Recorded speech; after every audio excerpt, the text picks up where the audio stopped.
énergétique. Était-ce une crise de croissance du capitalisme américain ou était-ce une crise de confiance dans l'économie? Je crois qu'il faut revenir un peu au krach. On a l'impression que le krach emmène la crise, hein. Mais les premiers symptômes de la crise se produisent très tôt, je dirais dès 1928-1929. Par exemple, surproduction, la production automobile américaine, qui avait été multipliée par 10, baisse à partir du mois de mars 29, donc avant le krach boursier. Et dès que le krach arrive, évidemment, bien sûr, la perte de confiance va s'accélérer. L'effet d'un krach, c'est pas mécanique. Je veux dire qu'il peut y avoir un krach boursier sans conséquences dramatiques sur l'économie. Je dirais le krach d'octobre 1987, par exemple, n'a pas eu de graves conséquences économiques. Oui, mais là, on le voit, la machine industrielle s'est arrêtée. Elle s'est arrêtée parce que, je veux dire qu'il y a eu une perte de confiance énorme. Parce que si, paradoxalement, ce sont les revenus les plus riches qui ont été frappés.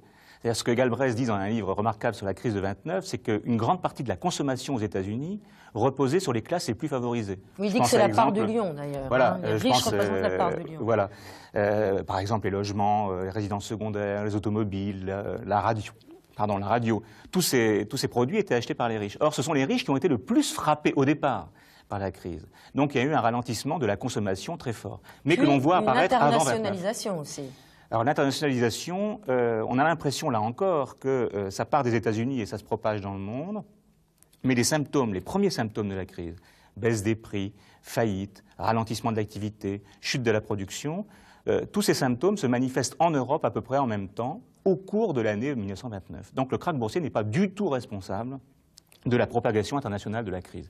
Si vous voulez, on peut dire que la crise de 29, c'est une somme de crises nationales et non pas une crise d'origine américaine qui se serait répandue dans le monde.